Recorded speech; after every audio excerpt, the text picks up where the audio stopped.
Have you ever wanted to learn English, or maybe you tried and just felt completely swamped, kind of lost in this huge sea of information? Oh, definitely. Like you downloaded 5 different apps, maybe bought a textbook, watched, I don't know, countless YouTube videos, Right.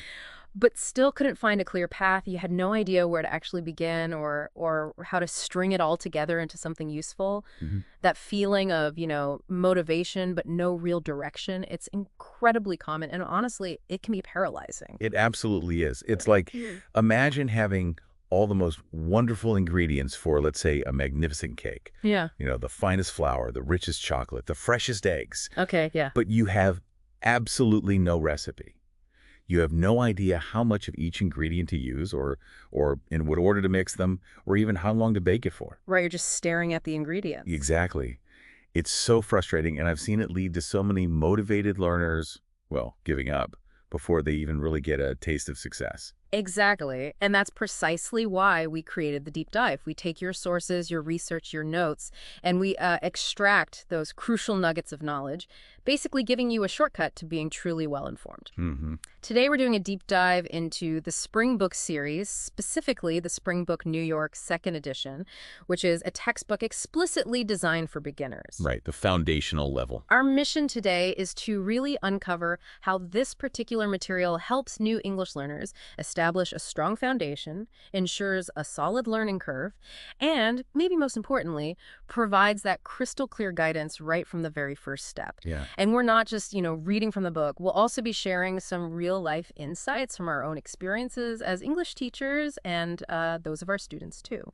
Exactly. Yeah. We'll be drawing directly from the student book, the SB, and the workbook, the WB, analyzing not just what their content and exercises are, but really trying to understand how their overall structure and pedagogical approach tackles the fundamental challenges that beginners face when they're trying to acquire a new language. Right. So this deep dive, it's really about understanding the method behind the material, giving you insights into effective language acquisition. Okay, so let's unpack this common struggle that new learners often face. It truly is a beginner's dilemma. So many people start with just immense motivation, but they hit a wall almost immediately. Almost instantly, yeah. They're often just overwhelmed by information overload, feeling like they're drowning in grammar rules, endless vocabulary lists, confusing pronunciation guides. There's often no clear progression, no genuine sense of where to start or how to start in a truly meaningful way. I've witnessed this countless times in my classroom. I remember one student, let's call her Mariana. She was incredibly driven, aiming to improve her career prospects back home in Brazil. And she knew English was absolutely key for her. Okay. She tried memorizing verb conjugations from this giant online list she found, downloaded like 3 different vocabulary apps, Wow. and even watched an entire season of her favorite American TV show without subtitles, trying to absorb it all. Ambitious. Very. Yet in class, when it came to simple conversations, she just felt completely paralyzed. All those isolated grammar points, they just didn't connect to real dialogue for her. And the words she'd learned in isolation, they just wouldn't come to mind when she actually needed them. She'd just look at me and say, in Portuguese, I have all these pieces, but I don't know how to put them together. Yeah, that's heartbreaking when you see that motivation. It is. She was motivated, yes, but utterly directionless. That's where the Spring Book philosophy truly shines, isn't it? It promises a genuinely guided path, moving from that overwhelming feeling to a much more structured journey. Exactly. Right in the welcome section of the student book, it explicitly states, and I'm quoting here, in this book, you're going to learn the basic tenses of the language. And then it adds, you will also learn to talk about your abilities and describe yourself and people and things around you. This isn't just some vague promise, it's a clear roadmap. But from your experience, what's often the hardest part about delivering on that promise, even with a well-structured book like this, for a teacher? That's a really great question, because the challenge for a teacher is often to ensure that while the roadmap is clear, the student doesn't feel confined by it, It's about building confidence step by step, making it feel empowering, not restrictive. The Spring Book helps immensely because it explicitly sets expectations. Unlike many other materials that just, throw a deluge of information at the learner, kind of assuming they'll figure out the connections on their own. Yeah, good luck with that. Right. This book provides a guiding principle right from the very start. You know what you're working towards. It also ties into their overarching goal, which is stated as help people all around the world to learn, to grow, and to dream, which is encapsulated in their Spring Your Life motto. I like that. Yeah, it's not just about acquiring grammar, it's framed as empowerment, about opening up new possibilities. And part of that empowering clarity comes from what the book calls the magical number 3. Now, this is where it gets really interesting for setting expectations and managing that initial overwhelm. Oh, I love this part. Yeah, the book intelligently breaks down conversational abilities into quantifiable goals based on word count milestones. You've got functional beginners who know around 600 words, conversational learners with approximately 1,200 words, and then advanced learners who are familiar with about 2,800 words. This approach is truly brilliant for combating that initial sense of just dread and overwhelm that so many learners feel. As a teacher, I can tell you that one of the biggest anxieties for beginners is the sheer unknown. How many words do I really need? Right. When will I actually sound like I know what I'm doing? Exactly. When will I be able to hold a basic conversation?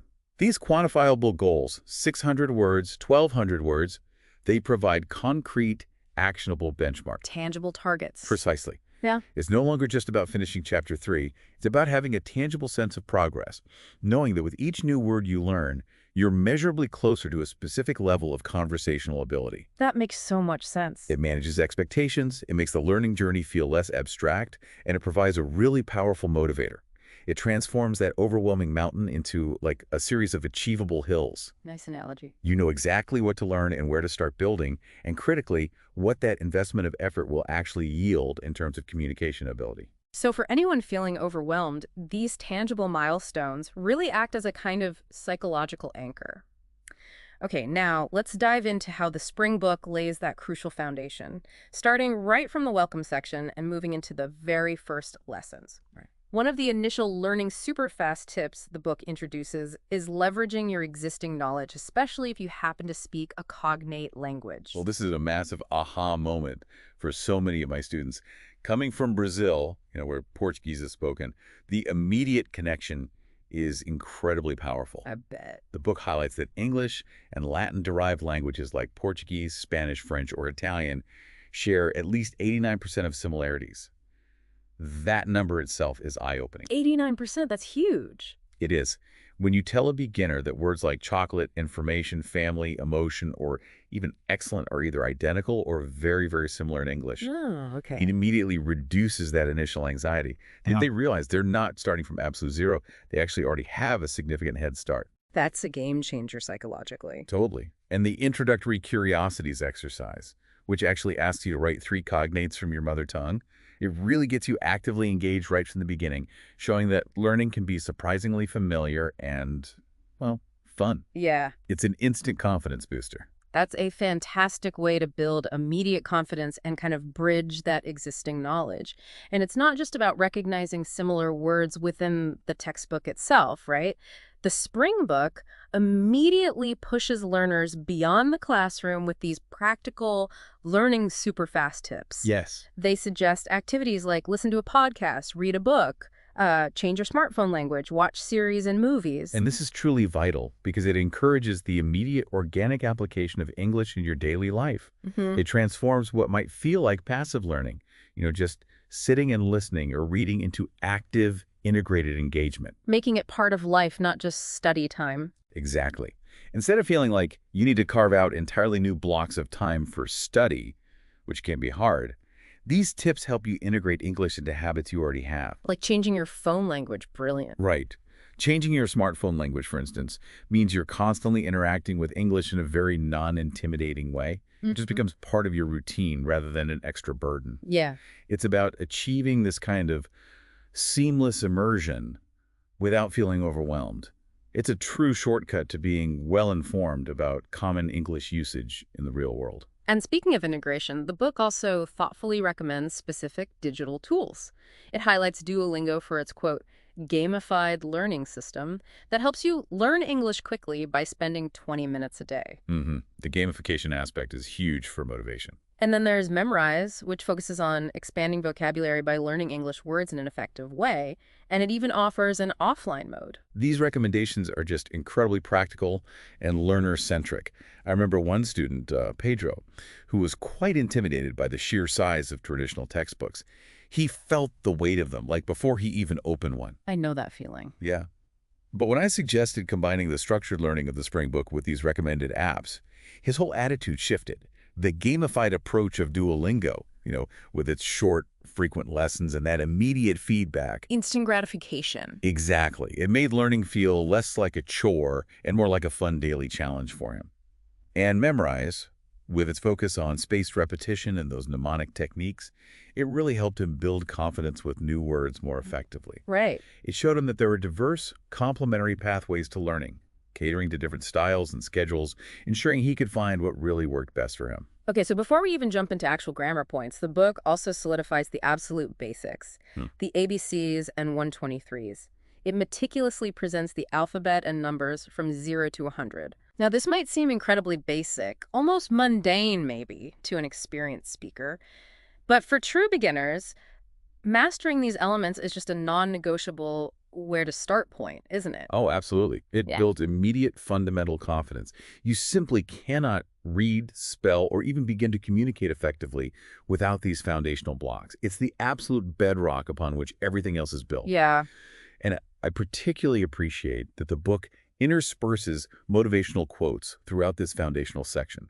Quotes like, "Every journey begins with a choice," or "Every choice you're making is creating your future," and "Our attitude towards life determines life's attitude towards us." But they're good. Yeah, they aren't just filler. They frame the entire learning journey positively, reinforcing that you, the learner, are making an active, empowering decision to invest in yourself. It sets a really positive psychological tone right from the start. Okay, so with that essential groundwork meticulously laid, Lesson Ogwin jumps straight into the verb to be. The big one. The big one. Really the building block of all English introductions. It covers subject pronouns and the various forms of the verb to be for talking about yourself and others. And the vocabulary is immediately practical. Essential greetings like, hello, nice to meet you, and various farewells. Yes, and the practice sections immediately put this to, well, immediate personal use, the introduce yourself. Yeah. Exercising the student book is just genius because it enables self-expression right away, no matter how limited your vocabulary is at that point. Right, you can do something immediately. Exactly. And the personal information section that follows is fantastic for building practical survival English. You're literally filling in your name, address, phone, email, truly relevant information for anyone living in a new English-speaking country or simply needing to interact in English on a daily basis. It's immediately applicable. I love how the book then moves to hobbies, using phrases like interested in music as a way to personalize the learning, connecting it directly to your life, your interests, and the making a new friend section gets you role-playing basic conversations. I vividly remember a first class where students, using just these simple structures from Lesson 01, were actually able to introduce themselves, share a hobby, and learn a couple of things about each other. Oh, that's wonderful. The sense of immediate accomplishment and connection in the room was truly palpable. And the workbook exercises like, completing texts with the correct form of to be or finishing conversations, they effectively reinforce these core skills through repetition, really embedding them deeply. And that's exactly where the It's Up to You section in both the student book and the workbook comes in. It doesn't just stop at basic personal introduction. It actively pushes you to apply it further. It says, now talk about your best friends, teachers, and family. Tell us where they live, how old they are, their favorite food, and their interests. Ah, expanding the circle. Exactly. This encourages personalized, extended practice, making the language truly your own right from the very start, moving it from the abstract concept in the book to the concrete reality of your life. Okay, so from introducing yourself, the book quickly moves to helping you navigate the world around you in Lesson 02. This one focuses on prepositions like NNN and AT, and those essential WH questions, what, where, when, why, who, and how. And this is all strategically geared towards asking about things, places, and people. Yes, and the vocabulary here is so important for daily life. The book provides a really practical list covering essential rooms and common household items you'd find in basically any home, from the kitchen to the attic, the laundry room to the balcony. Right. and the furniture within them, like couches, tables, beds, cabinets. It gives you immediate tools to describe your immediate surroundings, which fosters confidence in just basic spatial awareness in English. And the practice sections seem brilliantly designed for immediate application. Where is it? For instance, has you practicing with kitchen items like a knife on a cutting board, Right. and then what is it and where is it? Use common objects like a couch in a living room to build that contextual vocabulary. It's not just lists. Exactly. My students frequently use these phrases every single day. Being able to say, my book is on the table, or the milk is in the refrigerator. It's such a fundamental step that often goes unnoticed by native speakers until you realize you can do it in a new language. Yeah, absolutely. The book then moves to who is it for identifying people and appointments, like knowing Mr. Wilson has an appointment at 3:07 and how's your day effectively connects feelings like being sleepy with their reasons. These are all very real-world scenarios building essential communication skills. And the location-based questions continue, like where are you and Yeah. where are they, using phrases such as in the living room or in the attic. These simple structures become incredibly useful very quickly. I particularly appreciated how the reading comprehensions, solve the mystery, and where's everything turn learning into a kind of fun challenge in where's everything. For example, learners apply what they've learned to find items like the passport, maybe hidden in the basement. Yeah, that makes it more engaging. Exactly. It makes applying the grammar structures entertaining and engaging, reinforcing that practical usage beyond just fill in the blanks. Definitely. So once those foundational elements are firmly in place, the Spring Book seamlessly transitions into building more complex communication skills with lessons 03 through 06. Lesson 03 delves into the simple present tense. Routines. Yes, absolutely essential for talking about everyday life and routines. The grammar points focus on the simple present itself and also object pronouns, useful for discussing everyday activities and expressing likes and dislikes. And the vocabulary in this lesson is just packed with practical action verbs you use constantly to describe what you do. Call, work, paint, sing, cook, play, speak, visit, drive. The list goes on: read, watch, eat, shop. Sell, buy, listen, tell, talk, see, take, make. It's a great core list. And the practice sections like play or plays immediately get you thinking about correct conjugation, especially for that often tricky third-person singular is. Yeah, the S that always trips people up initially. Always. Then you move into what do you do on and where do you, Huh. which are perfect for discussing routines. You're talking about, say, play the guitar or watch series or read a book on a day off. Real life stuff. And the book clarifies object pronouns, clearly distinguishing between the doers of the action and the receivers, with clear, relatable examples like, he loves her. Okay. This is a point where many beginners can get quite confused, differentiating subject and object pronouns. So having it explicitly broken down and then immediately put into practice with exercises like who loves whom and when does she give you a ride. Using examples like rides to work every morning is super effective. Right. I distinctly recall a student, Raphael, who initially struggled immensely trying to talk about his typical day. Without the structure of the simple present, he'd just sort of list verbs without much coherence. But once he mastered this lesson, he could fluidly describe his daily routine, which, as you know, is one of the most common early conversation topics you'll encounter. The book structures the learning around these practical, scenario-based conversations, making it directly applicable to your life. And the reading comprehension daily routine featuring Jane, Harry, Aline, and Marcos at Spring School Japan that offers different routine examples, right? From daily habits to maybe monthly events like a snowboarding trip or Thanksgiving dinner. Yes, it provides rich context and varied application. And I have to give a shout out to the What's Up Chocolate section in this lesson. It introduces internet slang and abbreviations like OMG, CYA, LOL, BTW, IMO, DM, RT, GG, TBH, APM. Oh yeah, the fun stuff. The fun stuff. Along with jokes. This isn't just a diversion. It shows the book's commitment to integrating informal, real-world language and cultural elements, preparing you for actual conversations you'll encounter online and, in casual settings. Yes, that's absolutely key. It keeps the material current, relevant, and relatable, which is particularly important for engaging younger learners, or anyone really, making the language feel alive, not just academic. Totally. Moving on to Lesson 04, it addresses yes-no questions, which are just crucial for quick confirmations and dynamic exchanges in conversation. The grammar covers short answers, and the really important distinction between using to be versus using do when talking about everyday activities, likes and dislikes. What's fascinating here is the vocabulary focus. It's on opposites. You get pairs like big, Yeah. small, tall, short, young, old, new, old, single, married. Right. Rich, poor, cheap, expensive, quiet, noisy, loud, slow, fast, clean, dirty. Even thin, fat, heavy, beautiful, pretty, ugly, handsome, ugly, easy, difficult, hard, hard, soft. It's a really useful set. Absolutely. These adjectives are fundamental for describing people, objects, situations, everything, really. And the practice sections seamlessly reinforce these. Is it new? Helps you practice describing objects with these new adjectives. Then, do you and does he. Ensure you can distinguish between do and does questions for different subjects. And mixing those question types with are you, do you, for practical application prevents just rote memorization, encouraging genuine understanding of when to use which auxiliary verb. Right. Mastering short answers is incredibly important for conversational fluency. It prevents those awkward silences and makes your communication feel much more natural, helping you sound truly engaged. Definitely. The reading comprehensions, Brianna and Pumpkin and Lux routine, they provide further context for using these adjectives in simple present structures to describe people, pets, daily schedules, making the learning more holistic and memorable. Okay, building on that, Lesson 05 introduces the present continuous tense. This helps you talk about actions happening right now and ongoing events, along with possessive adjectives for indicating relationship or ownership. Right, the ing tense. The intense.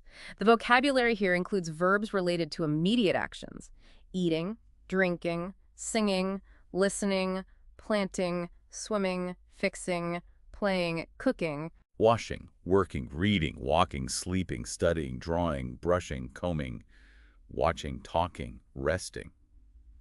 Lots of common actions. Yeah, very active list. This tense is incredibly useful for describing what's happening around you right now, or maybe what you and your friends are doing at this very moment. The practice sections, what are you doing and what's he doing, immediately get you describing current activities like playing guitar or doing homework. Very immediate application. Yes. And where are you? What are you doing?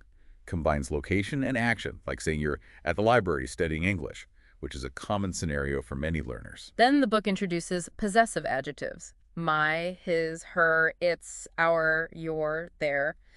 It clearly explains how they indicate ownership, which is a crucial concept for beginners. They even use the example, my new podcast, which feels pretty current and relatable to us right now. Yes. Very meta. The reading comprehensions, what are they doing? Featuring characters like Sean, Zoe, Lauren, Dan, and Samuel, and a busy day at the school, are great for applying the present continuous in narrative contexts, from a band playing music to a principal calling parents. It gives it context. Exactly. This all connects beautifully to the it's up to you section, where you get to describe what you are doing right now and maybe what your friends and family are doing. It's the direct personal application again that truly brings the grammar to life. Moving on to Lesson 06, the book focuses on family and possessive nouns. It covers short answers, present continuous, distinguishing between why questions and yes-no questions, and introducing possessive nouns, the ones with the apostrophes for talking about your family and talking about activities. Family is always a key topic. Absolutely. The vocabulary here is truly comprehensive, encompassing all the core family members: parents, children, grandparents, grandchildren, siblings, relatives. Mother, father, wife, husband, son, daughter, brother, sister, grandmother, grandfather, grandson, granddaughter. Aunt, uncle, niece, nephew, cousin. Covers pretty much everyone. Yeah, it's a thorough list. Mm. Knowing these terms and how to use them is fundamental for everyday conversation, especially when you meet new people and talk about your background. The practice sections reinforce this, starting with are you for yes-no questions in the present continuous. Okay.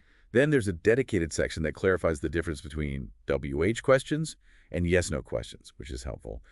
And Aaron's family tree is a fantastic visual exercise for practicing family member identification, making it less abstract than just a list of words. Here's where it gets really interesting grammatically. The possessive noun, the genitive case.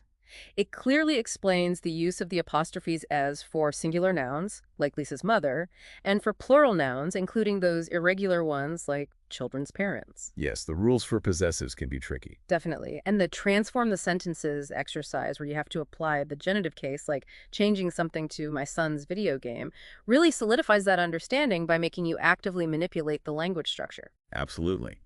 Knowing family terms and these possessive structures helps you introduce your loved ones or understand relationships quickly, which is such a common part of initial conversations and building connections.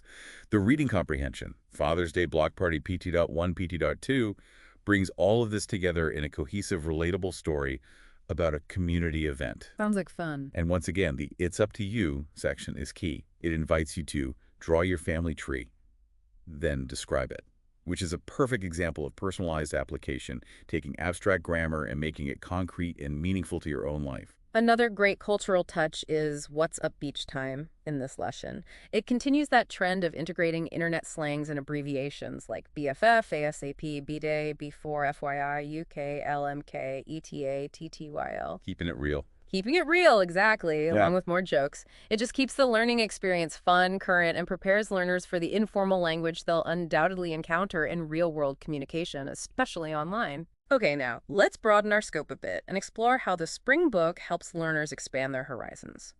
We're moving into lessons 07 through 09, where you really start to gain the ability to describe environments, possessions, and even express your abilities and obligations. Right, getting into more complex descriptions and functions. Lesson 07 immediately tackles there are, and also articles, a, and, the o, which are just crucial for talking about where you live and describing your home. This is such a fundamental lesson for helping students describe their surroundings with accuracy and naturalness. The vocabulary list for places in a neighborhood is incredibly comprehensive. It covers everything from an airport to a bakery, bank, bookstore, bus station, church, gym, library. Movie theater, museum, park, police station, post office, restaurant, supermarket, train station. Yeah, it's a lot. It's practical, everyday language that you absolutely need to navigate your local environment or describe it to someone. And the Aaron's Neighborhood reading comprehension immediately puts that vocabulary and grammar to use, describing local amenities like, there is a supermarket and a bus station. There are many good restaurants. Very straightforward application. Yes. And the practice sections, like asking, is there a supermarket around here? Yeah. Cement the use of there is questions in a really conversational context. What's particularly well integrated here, I think, is how quickly they introduce prepositions of place. Next to, across from, in front of, between, at the corner, behind. Oh, vital for directions. Totally. These are vital for giving and understanding directions, something you need to do or understand very early on when you're in a new place, or even just describing where something is in your house. You can immediately say the coffee shop is next to the drugstore. Exactly. The book also clarifies the articles the, H, E, A, and N, explaining that distinction between referring to specific objects versus things in general, which can be a subtle but really important point for beginners to grasp for fluency. Yeah, article usage is notoriously tricky. It is. The singular and plural section then dives into the rules for various word endings, like dress becoming dresses, city becoming cities, and even those irregular ones like knife becoming knives. Right. This is often a point of confusion for beginners, so having clear rules laid out and then extensive practice is excellent for building accuracy. So this entire lesson really empowers learners to describe their own neighborhood, their house, and to confidently ask for and give directions, all crucial for seamless everyday interactions. And the reading comprehensions, Aaron's Vacation the Zoo and Aaron's Vacation the Park, provide more narrative context to apply their essay when describing places and animals, making it more engaging. It's a comprehensive, well-rounded approach to describing your environment. Okay, moving to lesson 08, the book takes on demonstrative pronouns, this, that, these, those, and adjective order. These help you with talking about outfits, shopping for clothing, and navigating traveling situations. Shopping and fashion, always popular. Always. The vocabulary is a comprehensive list of clothing items. Dress, skirt, pants, jeans, shirt, suit, shorts, coat, scarf, tie, belt, shoes, hat, socks. Sweater, t-shirt, jacket, sweatpants, necklace, earring, bracelet, glasses, sweatshirt, hoodie, cap, sneakers. Yeah, pretty much covers the basics of a wardrobe. It does. This is another highly practical set of vocabulary that students can quickly put to use. When you're shopping, describing what you're wearing, or even packing for a trip, these words are essential. For sure. And the Dream Trip reading comprehension with Joanne packing for France sets a really relatable context for travel and fashion, making the vocabulary immediately relevant and useful. The practice sections, like those on demonstrative pronouns, clarify these for near objects and those for far objects, helping you understand proximity in phrases like this dress or those pairs of heels. Pretty straightforward, but necessary. Yes. And the exercise is asking, what are you packing and how much is it?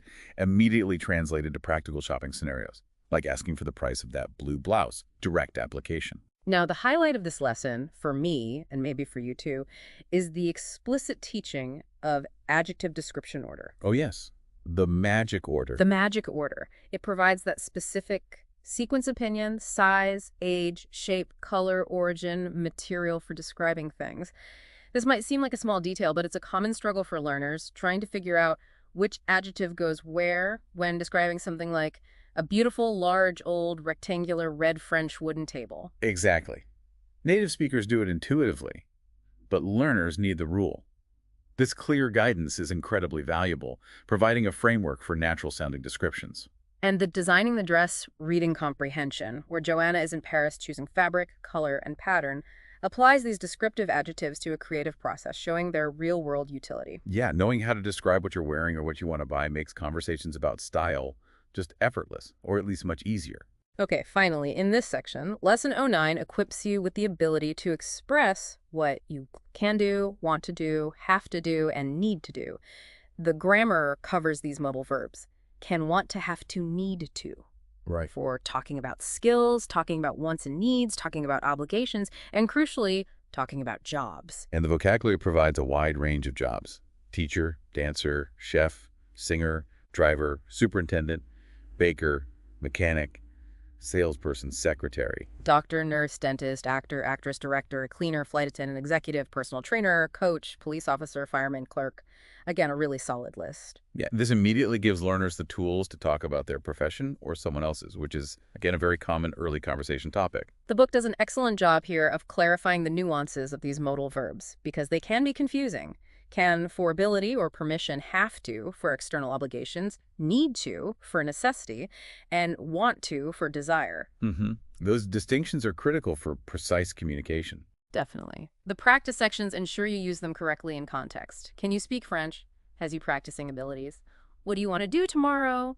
Helps you express desires, maybe with some constraints. Right, and what do you have to do today is perfect for discussing daily duties or obligations like I have to send emails to all our clients. The reading comprehensions, airport passenger regulations, and summer vacation, with Mark asking for recommendations for the Fiji Islands, provide very practical contexts where understanding rules and requirements, passengers have to show their passport, can't take sharp objects, or giving advice, need to try the local food, has to go snorkeling, is essential. Exactly. This lesson truly helps learners express their capabilities, their desires, and their responsibilities in pretty much any situation, from work to personal life. Before we move on, I just have to mention the What's Up Fast Fashion Trend section in this lesson. It's a fantastic example of the book integrating a more complex, socially relevant topic, fast fashion, and its harmful effects on the environment. Yeah, that's quite advanced for beginners, topic-wise. It is, but it shows the range. And they still keep the internet slang trend going with phrases like GN, good night, BRR, be right back, JK, just kidding, TNX, thanks, and BTW, by the way. It truly demonstrates the book's range of content, moving beyond just basic grammar points to broader cultural and societal issues, which is pretty impressive for a beginner's book, I think. Agreed. Okay, let's move into a section where many beginners often get tangled up. Mastering nuances in tense usage. Lessons 10 through 12 really focus on this, particularly distinguishing between tenses and delving into past events. Right, tricky bits. Lesson 10 explicitly compares present simple versus present continuous. This is fundamental for truly understanding time in English. The book clarifies that simple present is for things that are always true, permanent situations, habits, while present continuous is for actions happening now, temporary situations, new habits. And the focus here is on talking about your mood and talking about your feelings. Yes, and this distinction, simple versus continuous, is a huge hurdle for many learners, especially those whose native languages don't have such a clear separation between habitual actions and actions happening right at the moment of speaking. Absolutely. The vocabulary here is also very important, focusing on a comprehensive list of feelings. Happy, sad, hot, cold, tired, sick, angry, nervous, scared, Jealous. Embarrassed, hungry, thirsty, surprised, excited, upset, worried, confused, stressed, disappointed, exhausted. A really good list for expressing internal states. Being able to accurately express your mood and emotional state is absolutely essential for genuine personal communication, isn't it? Totally. The practice sections immediately put this comparison to the test, what are you doing versus what do they do? For instance, have you contrasting the two tenses through describing daily activities versus current actions? Right. And can you guess the feeling? Effectively connects actions with emotions, like understanding that someone is yawning because I'm exhausted. Mhm. It links the grammar to the vocabulary nicely. The book does a fantastic job of clearly laying out their distinct uses, which is critical for accurate communication about routines versus immediate actions. It helps learners avoid those common pitfalls. Definitely. The reading comprehensions, A Bad Day in College, and Making Plans for the Weekend provide rich narrative context to apply these tenses to describe various moods and ongoing events in, typical college life scenarios. Yeah. It really helps solidify that understanding for learners by seeing it used naturally in a story. Okay, so from describing the present, we naturally move to the past. Lesson 11 introduces the simple past tense, Yesterday. yesterday, specifically designed for talking about your week, talking about your background, and talking about events in the past. The vocabulary section is crucial here, providing both regular and irregular verbs in the past tense. It meticulously shows the transformations, like call becoming called, work becoming worked. But also sing becoming sang and go becoming went. Ah, the irregular verbs, that's often where the uh-oh moment happens for beginners, right? Those unexpected shifts. Oh, absolutely. I remember one student, bless her heart, tried to tell me about her amazing trip to Paris, and she kept saying, I go to the Louvre and I eat delicious pastries. It's a classic stage. It is. But what's fantastic about this book, it seems, is it doesn't shy away from them. Instead, it embeds them right into the practice. Exactly. Through the sheer consistency of the stories and exercises like, what did you do and what did you do this week, practicing past actions from baked to cleaned learners start to see these patterns not just as abstract rules, but as part of a real narrative. So they absorb them more naturally. Yes. And then, almost without realizing it, they're not just memorizing go went. They're actually saying, I went to the Louvre, and the confidence just blooms. It's wonderful to see. The reading comprehensions truly bring this lesson to life, too. Selling the House narrates past events, detailing the Thompson family's efforts to fix up their home, from Mr. Thompson having painted the walls to Mrs. Thompson having cleaned the kitchen cabinets. Real actions. And then, what a difficult week, describes Brad's illness using past tense verbs like had a fever and started to cough, making the descriptions incredibly vivid and relatable. The ability to tell a story about your past, what you did last weekend, or where you went on your last vacation, as the "It's up to you" section encourages, is such a huge step in conversational fluency and building genuine connections with people. Yeah, it moves beyond just facts. Exactly. Students often express frustration with irregular verbs, but through these consistent stories and engaging exercises, they gradually internalize them and gain the confidence to recount their own experiences effectively. Okay, building on the simple past actions, Lesson 12 focuses specifically on the simple past tense to be, using was and were along with short answers. Right, describing past states and situations. This allows learners to talk about past situations, talk about moods and feelings in the past, talk about your last vacation, and even talk about your childhood. And the vocabulary is a rich list of adjectives for describing people and moods in the past. Adorable, annoying, clumsy, confident, grumpy, helpful, kind, talented, thoughtful. Powerful, outgoing, shy, active, easygoing, brave, intelligent, energetic, honest, funny, lazy, mean, nice, rude, sloppy, stubborn, talkative, friendly. Wow, another great descriptive list. Yes, this is great for adding depth and color to personal narratives about the past. The practice sections like where were you last night and how were you when you were young immediately get you applying WASR for locations and descriptions. Examples like being at the movie theater or noting how the band was very talented. Practical examples. And the short answers exercises ensure quick, natural responses to past tense WASR questions, making conversations flow more smoothly. The reading comprehensions, My Trip to Japan and Robin's Journey as a Teacher, provide further examples of describing past experiences and states of being, allowing learners to see how these structures build coherent narratives about experiences. The It's Up to You section is particularly engaging here, I think, inviting you to share about your own past. It prompts reflection with questions like, what was your favorite subject? Or where did you grow up? This lesson truly equips learners to describe their past selves, their childhood, how they felt in different situations, adding a whole new dimension to their ability to communicate personal narratives. It transitions them from just talking about the now to building a full, rich picture of their experiences over time, fostering a much deeper level of communication. Okay, we've covered talking about the present and the past in quite some detail. Now, the spring book gracefully shifts our focus to looking ahead with the final lessons, 13 and 14, which are all about future tenses. Talking about tomorrow. Exactly. Lesson 13 introduces both future going to and future will, which are essential for discussing definite plans versus more spontaneous decisions or predictions. Yes, and these two future forms are often a significant point of confusion for beginners, aren't they? Because both translate simply to future in many other languages, like Portuguese. Right, the distinction isn't always there. So having them clearly laid out side by side with specific contexts highlighted for each is incredibly helpful for learners. The practice sections immediately reinforce their distinct usages. For example, what is Aaron going to do? Helps you practice going to for definite plans he's made, Okay. while what will happen gets you using will for predictions, perhaps about the weather or something uncertain, clarifying that subtle but critical difference in usage. The reading comprehensions provide immediate, real-world contexts, too. Next week's weather forecast is a perfect scenario for using future tenses to talk about predictions, Definitely uses will. as is Carlos's trip, where he discusses his travel plans, likely using a mix depending on certainty. These are situations you'll encounter and discuss basically every day. The importance of mastering these tenses for daily planning, for scheduling, for discussing future hopes with confidence cannot be overstated. From arranging a meeting tomorrow to talking about your weekend plans, these structures are just fundamental for you to communicate effectively about what's to come. It gives you agency over your future conversations. And then Lesson 14 refines your future tense communication even further. It covers will short answers with going to, and even how to use the present continuous for future actions. Ah, yes. This is where the book really goes into the nuances that make conversation sound natural and efficient.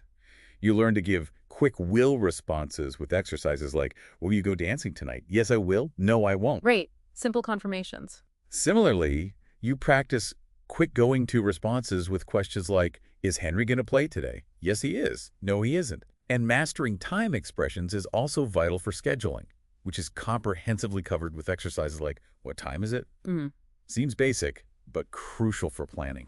absolutely. And the subtle but really important distinction of using the present continuous for future actions, like I'm meeting Sarah for coffee tomorrow, that's covered explicitly too. Yes, with practice like, check the sentences that talk about future actions. This helps learners distinguish when a seemingly present tense structure actually refers to a definite future plan or arrangement. Moving them beyond literal translations. Exactly, towards a more idiomatic understanding of how English speakers actually talk about the near future. Knowing these variations is crucial for natural, dynamic conversations about plans and spontaneous decisions. It moves learners beyond just basic understanding to a more fluid, native-like communication style. Yeah, really enhancing their learning curve and making them sound much more confident and natural. Definitely. Now, one of the most powerful and consistent elements woven throughout this entire Spring Book New York series, right from Lesson 01 as we saw, is it's up to you philosophy.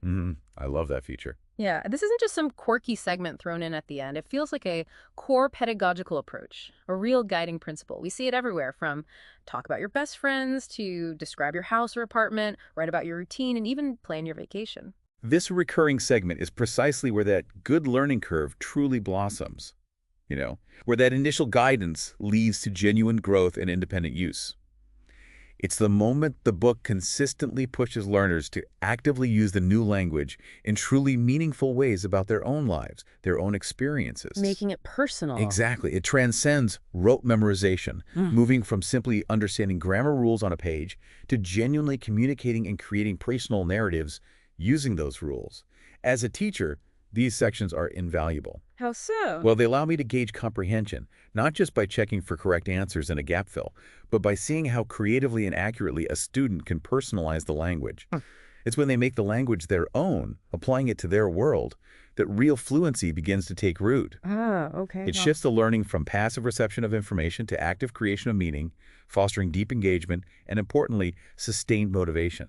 And that really wraps up our deep dive into the Spring Book New York second edition for beginners. We've seen how it systematically provides that correct guidance, meticulously showing learners how to start and where to start from in their English learning journey. Hmm. It does this through a remarkably logical progression of grammar, a rich, practical vocabulary that builds lesson by lesson, and these real-life-based exercises that are constantly reinforced and personalized through things like the "It's up to you" sections. It's clear that this book isn't just about teaching rules in isolation. It's really about building confidence and providing a clear, step-by-step path that makes the often daunting task of learning a new language feel much more approachable and hopefully genuinely enjoyable. Yeah. It holds the learner's hand, so to speak, from the very first greeting all the way to discussing future plans, consistently pushing for active application and real-world relevance. So what does this all mean for you, our listener, now armed with this deeper understanding of, well, effective language acquisition principles? Remember that profound thought from the book's opening page. You don't have to be great to start, but you have to start to be great. Such a good quote. It really is. Now, knowing the structured, guided approach we've explored today, consider this. What small, guided step can you take today to either begin or confidently continue your own language journey, leveraging a structured approach like the one we've discussed? Hmm. That choice, that first empowered step, well, that's entirely up to you.